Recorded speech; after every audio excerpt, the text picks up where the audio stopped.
So for the second part of our lecture, we will be discussing the primary intestinal pathogens of the family Enterobacteriaceae. So the video that I've shown you about Mary Mallon is actually related. Kasi for today, we will be talking about Salmonella.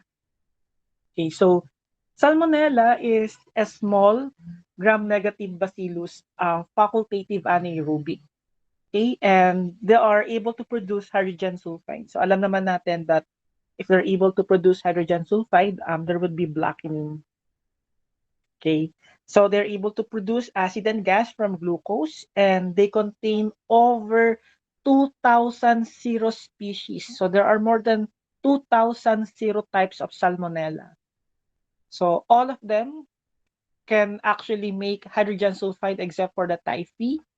Salmonella typhi and paratyphi are obligate human pathogens. Okay. So what are the characteristics of Salmonella? So they are clear, colorless, they are non-lactose fermenting colonies with black center. They are negative for indole, negative for Vodge Proskauer, negative for phenylalanine deaminase, negative for urease, and they cannot grow in the presence of potassium cyanide. So these are the characteristic of Salmonella. So noteworthy, it's this one,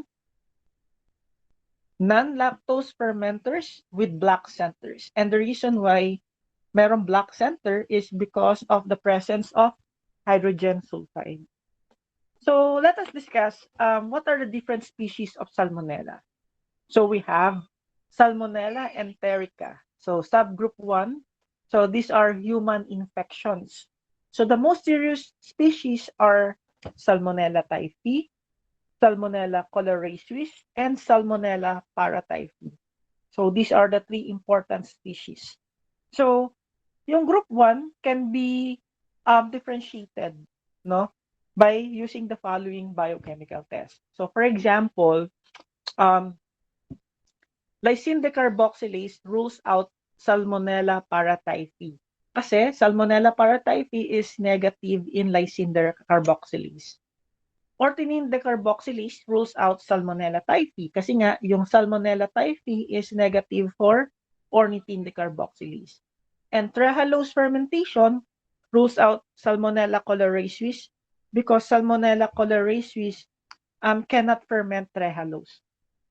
So these are the different ways of differentiating Salmonella enterica. Again, the reason why we call them enterica, because they are primarily an enteric pathogen. They are pathogens. Okay? So mga Salmonella typhi, choleraesus, and paratyphi, we call them as subgroups.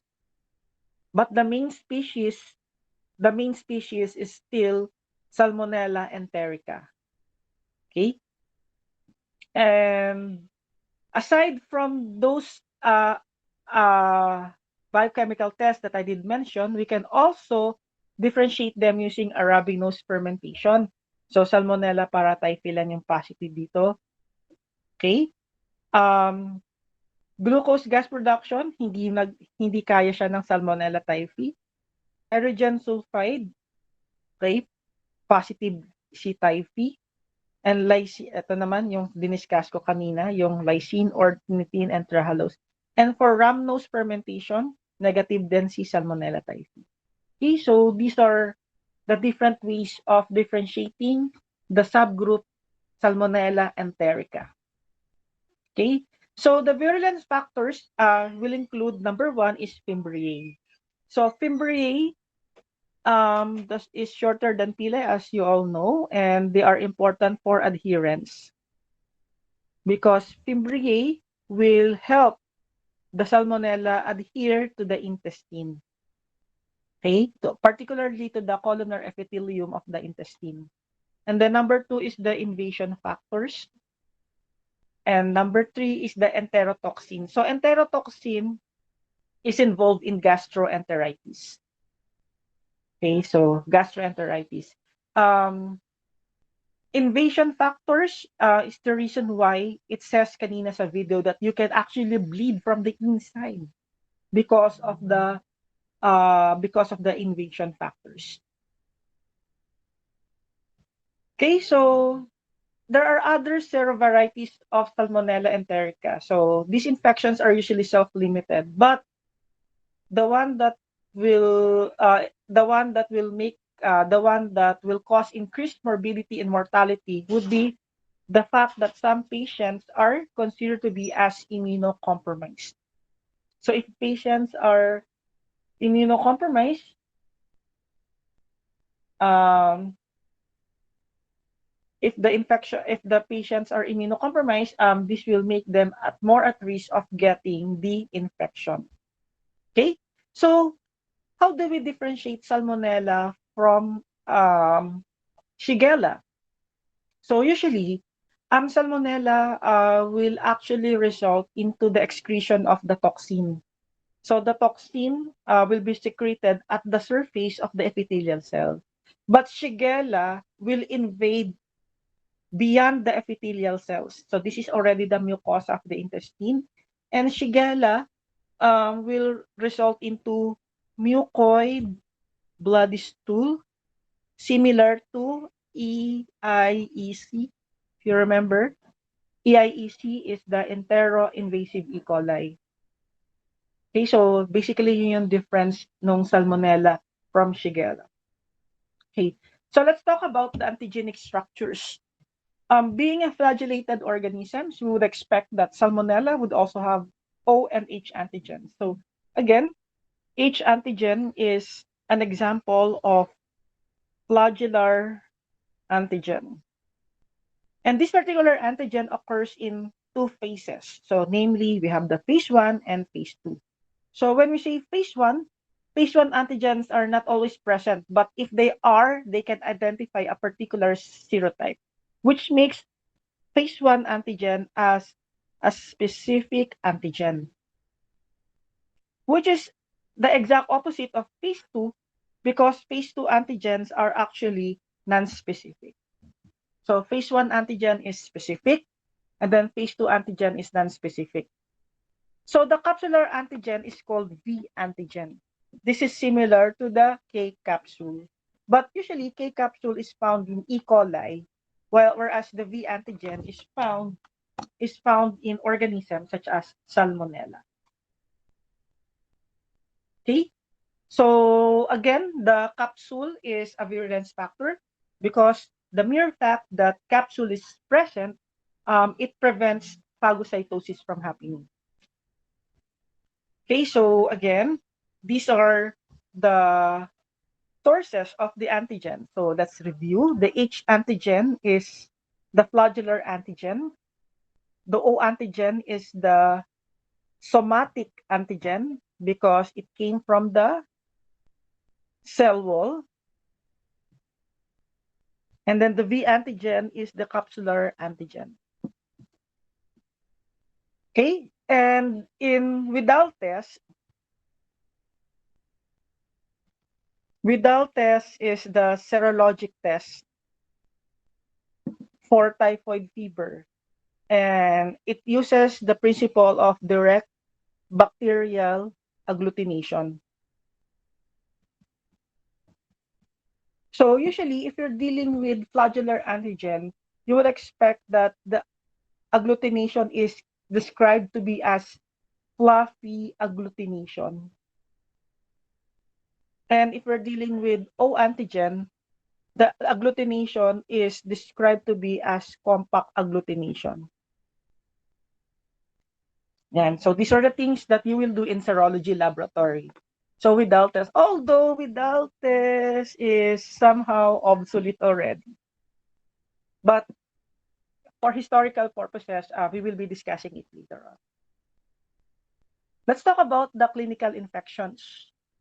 There are several clinical infections that can be caused by typhoid fever. So again, as what you have watched in the video, they can cause acute gastroenteritis or food poisoning with vomiting and diarrhea.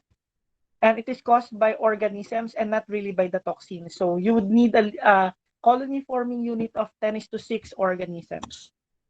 So other enteric fevers will include Salmonella paratyphi and Salmonella cholerae suis. Okay, so Salmonella is can cause actually enteric fever, and there would be rosy spots, particularly in the abdomen for patients with salmonella. Yeah. So again, salmonella will eventually cause bacteremia. It can develop into a carrier state and pass to others. So when you say carrier, meaning to say that person is asymptomatic, just like Mary Mallon. You're familiar with her already. So Mary Mallon was also known as Typhoid Mary. So she was a cook and she's passing the organisms through food, water, milk with fecal contamination. Why? Because Mary Mallon did not wash her hands, wasn't fond of washing her hands. Imagine, no, after while cooking, then she would go to toilet and then go back again, resume cooking without even washing her hands. So if a person has been eating contaminated products with particularly poultry, turkey, ducks, egg, milk, okay, so you can actually get typhoid fever. And even pet handling would also the reason for typhoid fever. So yeah, so typhoid Mary was a typhoid carrier. Any food not cooked after preparation. If you notice, no ice cream because we don't use it in the video. The specialty of Mary Mallon was a vanilla ice cream with peach sliced peaches. So imagine she's slicing peaches with her bare hands. She just came from the toilet. She was slicing peaches and place it on top of the vanilla ice cream. So that is a dessert, and you don't cook dessert. But if you will be cooking the food, somehow it will kill the organisms. But again, her specialty was vanilla ice cream with sliced peaches. Although that was, I think that's very nice, particularly kung may ano no syrup ng peaches. But then again, it was done unhygienically. So this is so the one that you've seen in the video was not a fiction. The North Brother Island is found in East River, where Mary was quarantined. Imagine, no, if this is your quarantine place, nowadays, hindi kayo makakatakas unless meron kayong boat. Kasi it's an island. And so this was the time that Mary Mallon was lying on bed where she was quarantined, and this is the real report of Dr. George Soper. So George Soper was not a fictional character in the video. So he documented the because he was an epidemiologist. So he discovered it was Mary Mallon. She was able to trace back everything to Mary Mallon. So everything, no? So imagine in 12/11/2023, so there were 60 positive stool samples, no? From 1916 to 1923. Can you just imagine yung years na yon? Okay? So, yon. So how do you get typhoid fever? So usually get typhoid fever through ingestion of organisms. So you'll develop fever, malaise, anorexia, lethargy, weakness, myalgia, muscle pain, and a dull headache. So it looks like a flu. Okay? So the organism would reach the small intestine and invade and penetrate the intestinal mucosa. So eventually it will lead to constipation. So it's not really diarrhea, but more of a constipation. And then it will enter the lymphatic system, and this will be sustained in the mesenteric lymph node. So eventually, the organisms from the intestine will seed the bloodstream. So it will result to sepsis. It will spread to spleen, liver, and bone marrow. So eventually, they will be engulfed by monocytes and grow intracellularly. And it will be released back again into the bloodstream. So there will be what? Prolonged bacteremia, and there would be rose spots in the periumbilical region. Okay? So while the organisms are in the circulatory system, eventually it will invade the gallbladder and Peyer's patches, and it will be released into the bowel by the biliary duct. So as you notice, no, from the intestine, it will go to the circulatory system, and then it will go to your gallbladder. So gallbladder is the foci in long-term infection. So just like what happened to Mary Mallon, her gallbladder was actually tinged with salmonella. Okay, so severe infections can cause necrosis of the gallbladder pairs patches. There would be hemorrhage and perforation of the bowel. So tama yung sinabi kanina sa video that this thing could kill you because of the hemorrhage. So there's a bleeding from the inside. So that's the hemorrhage of the internal organs. Okay, so what are specimens that can be sent to the laboratory or the in order for the patient to be diagnosed uh with salmonella or typhoid fever? Well, it depends on how long the infection was. So during the first week, blood. If your specimen is blood culture is ideal during the first week of infection. If if your specimen is urine, it is very applicable. Urine culture is applicable at the third week, but stool would be more appropriate at the third week. But if you are already in the fifth week, then you can do the serum agglutinins. Ito yung tinatawag na um, without test. Without test is a Without test is an example of serological test. And again, as what I've mentioned to you, the principle is direct bacterial agglutination. So direct bacterial agglutination, so that is the principle of the without test.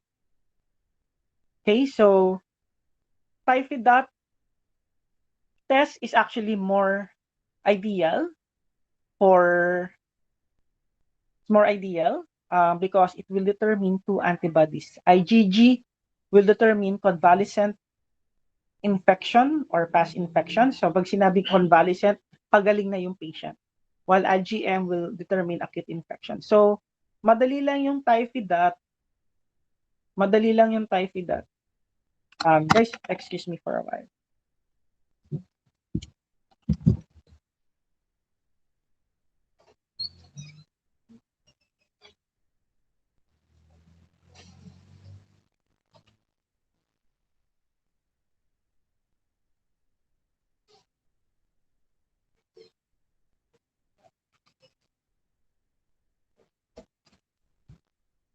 So in without test, we're actually using 4 types of antigen. So the O antigen, the H antigen, the A antigen, and the B antigen. So sa without test, we are using kasi without plate. Parang ganito yung itsura ng without plate. Malaki siyang slides. Tapos meron siyang limang well. Pero sa totoong buhay, ano yan? Pantay-pantay. Siyempre sa drawing ko yun. And we are using OH and A and B antigen. So, kailangan meron kang dalawang set of without plates. Yan.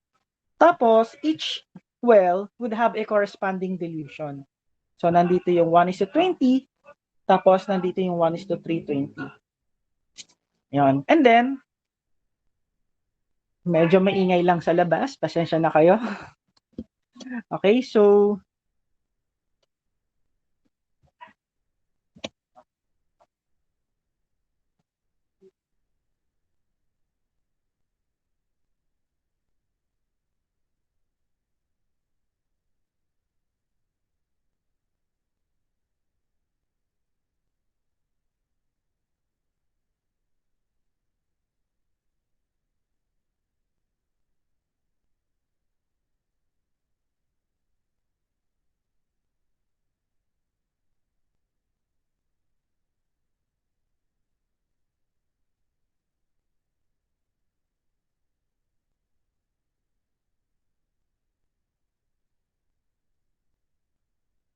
Din naka-mute po kayo.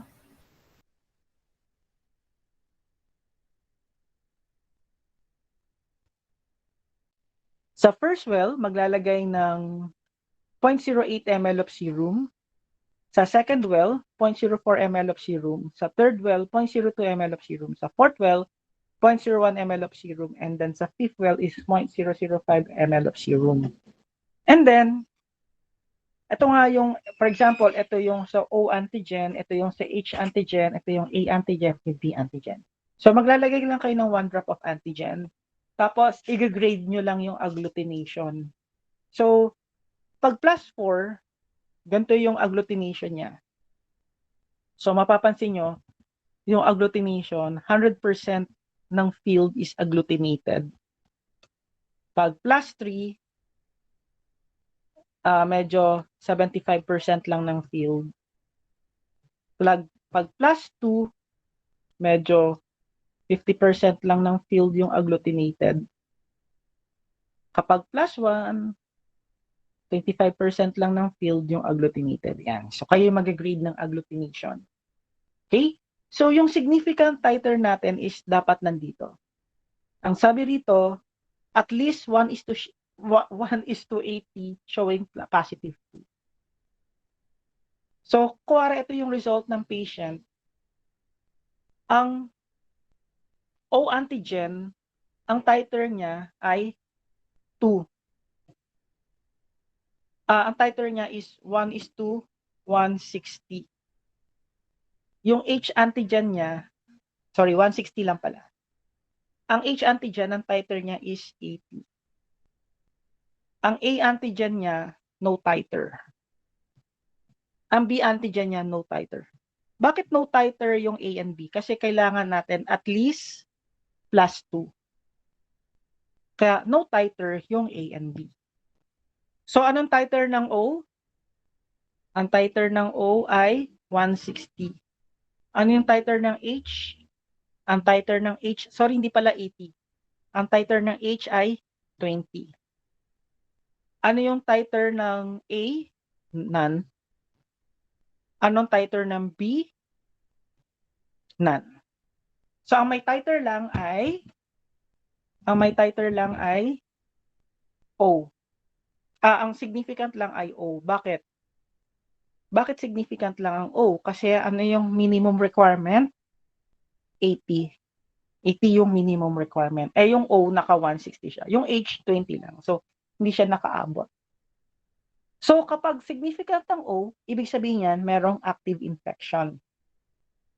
Kapag significant ang H, ibig sabihin merong past infection or pagaling na yung patient, kaya nasa convalescent na siya, or there has been exposure. If A or B ang significant, ibig sabihin merong active paratyphoid fever. If A and O are significant or B and O are significant, ibig sabihin merong mixed infection. Okay, so ito yung without test. So ginagawa ba siya? Hindi na. Kailangan bang aralin? Unfortunately, yes. Kailangan nyo itong aralin. So actually, mas aaralin niyo to when you go to serology and immunology. But I'm now introducing to you without test. Okay, pero ang sa lab, ang ginagawa talaga is itong PIFIDAT. Madali lang to. Ito yung rapid antibody testing. So lalagyan mo lang ng serum, yung well, tapos titingnan mo kung saan nagkaroon ng band, kung sa IgG ba or sa IgM. Okay, so ano ba yung difference between Salmonella and Shigella? So, ang Salmonella is motile, Shigella is non-motile. Ang Salmonella is positive for hydrogen sulfide, Shigella is not able to produce hydrogen sulfide.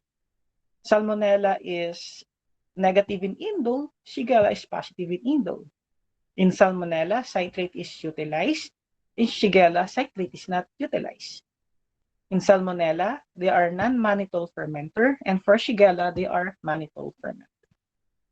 So, Shigella lacks H antigen. So, it does not make gas from formic acid, and they are primary pathogens. So, in fact, ang ating description for Shigella is that Shigella is considered to be as overt pathogen. So, all species are obligate human pathogens, and most virulence factors are plasmid encoded. So they are non-motile, Generally, they are non-lactose fermenters except for one species.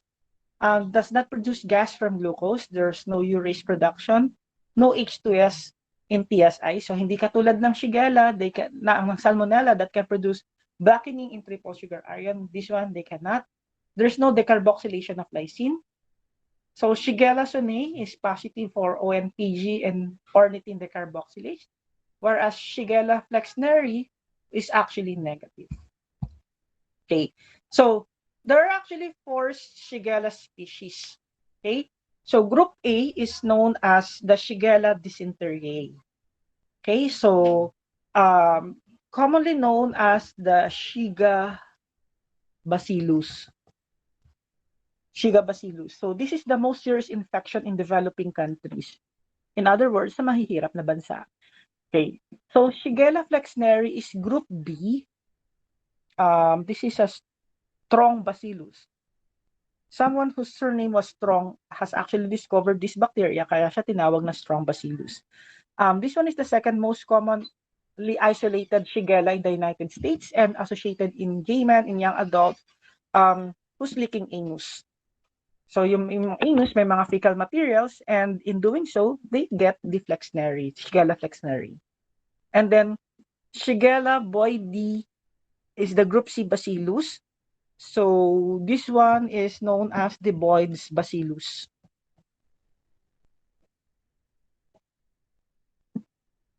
Okay, so more common also in developing countries. And the group D Shigella is known as the Shigella sonnei or the Son Duval bacillus. The most common isolates in the United States. Okay, so these are the 4 species of Shigella.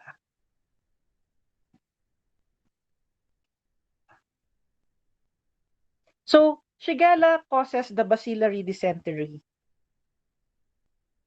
You have to differentiate it from amoebic dysentery. Kasi when you say amoebic dysentery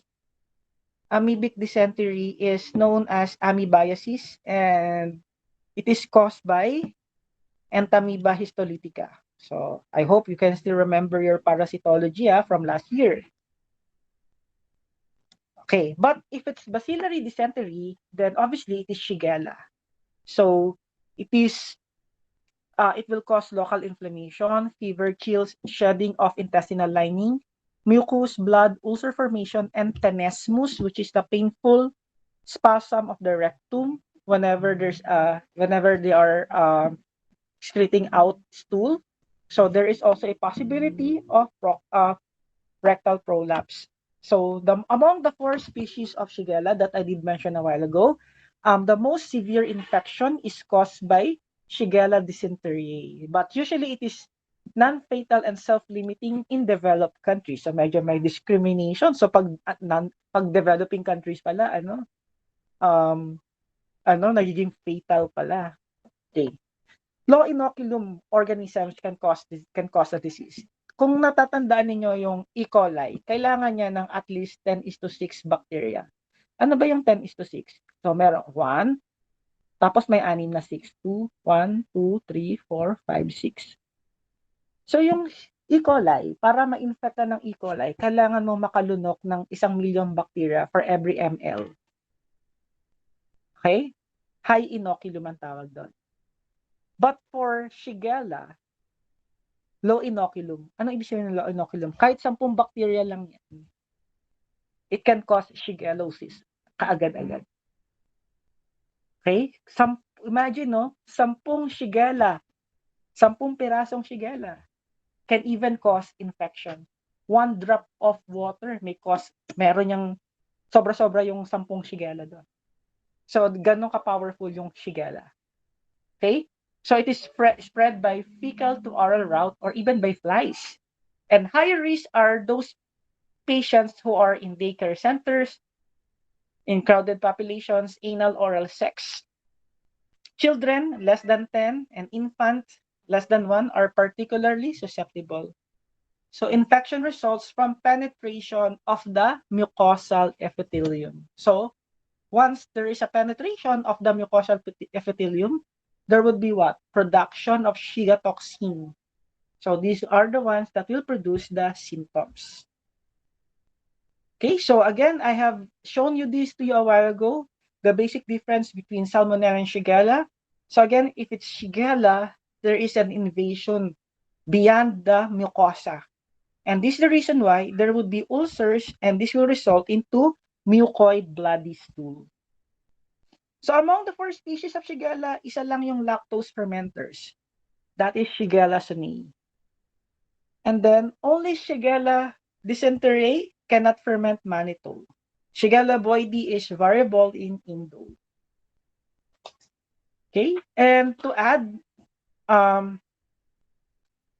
Shigella sonei is ONTG positive and ornithine decarboxylase positive. And the assigned serogroup is A, B, C, D, respectively. So this is the colonies of Shigella sonei. Shigella sonei is considered as slow lactose fermenters. Why? Because at the first 24 hours, white colorless pa sila dito sa McConkey agar. But after 48 hours, nagkakaroon na ngayon ng pink colonies. So they are considered as slow lactose fermenters. Okay? So we're done with Shigella, and now we're discussing Klebsiella, Enterobacter, Serratia, and Hafnia. So Klebsiella is an opportunistic organisms and may cause nosocomial infections. So when you say nosocomial infections, we are referring to hospital-acquired infections. So they are positive for Simon citrate and potassium cyanide broth. They cannot produce hydrogen sulfide. They cannot deaminate phenylalanine. They are urease negative. They are indole negative and metal red negative. They are Vodspor positive and citrate positive. And the INVIC result is negative, negative, positive, positive. What does it mean? Means that it's negative for indole, negative for metal red, positive for Vodspor, and positive for citrate. Okay? So that's the characteristic of these 4 genera. So let's talk about Klebsiella first. Klebsiella is usually found in gastrointestinal tract, similar to Enterobacter. And they can ferment several sugars, such as lactose, sucrose, maltose, mannitol, and salicine. And I did mention already to you the INVIC result. Okay? And these are the important species of Klebsiella. Klebsiella pneumoniae, Klebsiella oxytoca, Klebsiella rhinoscleromatis, and Klebsiella ozonei. Only Klebsiella oxytoca is indole positive. So, tandaan ha, only Klebsiella oxytoca is indole positive. So, they are encapsulated. So, ang kanilang colonies ay goopy or mucoid, non-motile because they do not have H antigen. And even if they are found in the GIT, they do not usually cause enteric infections, but are oftenly associated with extraintestinal infections, particularly in hospitalized patients. So they can be a primary or opportunistic pathogen. Okay, so Klebsiella species, there's no motility, there's no flagella, and they're non-motile. So the most common is Klebsiella pneumoniae, gram-negative rod, and can cause lower respiratory tract infections of hospitalized patients. So they can cause pneumonia, hence the term pneumonia. They have gray mucoid colonies, mucoid because of the presence of capsule, and the main virulence factor is the polysaccharide capsule, which can prevent phagocytosis and some antimicrobials. So these are the infections that can be caused by Klebsiella pneumoniae. So they can cause bacterial pneumonia, enteritis in infants, pharyngitis, sinusitis, septicemia, meningitis, UTI, nosocomial infections, and opportunistic infections. So commonly known as the Friedlander's bacillus. Okay, so this is the common name of Klebsiella pneumoniae. So the capsule is the reason why you'd be able to see moist mucoid colonies such as this one. So it's mucoid because of the presence of the capsule. So there are actually 72 capsular types. So merong 72 serotypes of capsule, and capsule 1 and 2 are associated with respiratory infections. Capsule 8, 9, and 10 are responsible for urinary tract infections.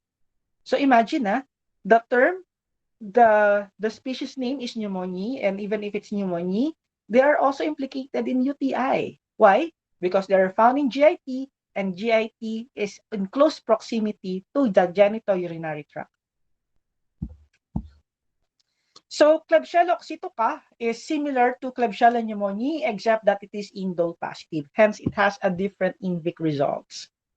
Klebsiella ozonei is isolated from nasal secretions, cerebral abscesses, and chronic atrophic rhinitis. Klebsiella rhinoscleromatis is isolated in Africa and South America and can cause a very bad facial disfigurement known as rhinoscleroma. Very bad because it would look like this. So this is how rhinoscleroma would look like. And rhinoscleroma is actually caused by Klebsiella pneumoniae. Okay, so Klebsiella pneumoniae can be differentiated to other subspecies using this biochemical test. So I hope you could study this one. But the one that is most noteworthy to mention is the fact that Klebsiella oxytoca is the only species of Klebsiella that is indole positive. So let's talk about Serratia. Serratia is kind of unique because of the red pigment that you can see here. So Serratia has external DNase, lipase, and gelatinase, and they are highly resistant to cephalotin and colistin. So the red pigment that you see here is actually due to prodigiosin. Okay, so prodigiosin pigment is responsible for the red pigment of Serratia. So there are four important species of Serratia: Serratia marcescens, Serratia rubidae, Serratia liquefacciens, which can result to pink to pink to red pigment, and Serratia odorifera. So Serratia species is positive with ONPG. So they are slow lactose fermenters, and they are highly resistant to antimicrobials. So Serratia marcescens is the one that can produce red pigment when grown at room temperature. So this one is the most clinically relevant and can cause nosocomial infections or hospital-acquired infections such as urinary tract infection, respiratory tract infection, and even bacteremia. So other species include liquefacciens, and rubidae can also produce red pigment when grown at room temperature, and odorifera has a dirty, musty odor. So that's how bacteriologists describe it. Okay, so again, this is the red pigment, the prodigiosin pigment as produced by Serratia. So letter A is in blood agar plate, so there's no red pigment there. Okay. McConkey agars, pink. But you know what? If you really want to see red pigment of Serratia, usually uh, you can actually use the McConkey agar. Okay, so the one that you can see here. Hafnia. Hafnia alveoli is one of the most significant species which could have a delayed citrate reaction. And this one can cause beer wort, yung nasisira na beer. And it is isolated from environmental and human samples. And then let's talk about Enterobacter. There are 12 species of Enterobacter, and they are considered to be as pathogens in units. They can cause meningitis and bacteremia, brain abscess, urinary tract infections, and wound infections. So there are several species of Enterobacters, which include cloacae, erogenous. And you know what's the difference? Pareho lang yung result ng IMVIC ng Klebsiella pneumoniae and Klebsiella Enterobacter erogenous. And the main difference is motility. Enterobacter is motile, Klebsiella is non-motile. So clinically significant species, malolobat na pala ako, ay cloacae, erogenous, agglomerans, Georgiae, Sekazaki, and Hormichi. Yan. So again, the INVIC result is negative, negative, positive, positive. So they can usually produce ornithine decarboxylase. Lysine decarboxylase can be produced by most, but except for the cloacae species. So what are the site of infections? So this would include wound, urine, blood, and CSF. So Pantoea agglomerans is formerly known as Enterobacter agglomerans, but now they are called Pantoea. So let me pronounce it again, Pantoea. And noteworthy to mention about these organisms is their ability to produce yellow pigment when inoculated in sheep's blood agar plate. So this is Chronobacter sakazaki, so formerly known as Enterobacter sakazaki. So they can produce mucoid yellow pigmented colonies on brain heart infusion agar. Okay, so we will have part C of Enterics. So I told you that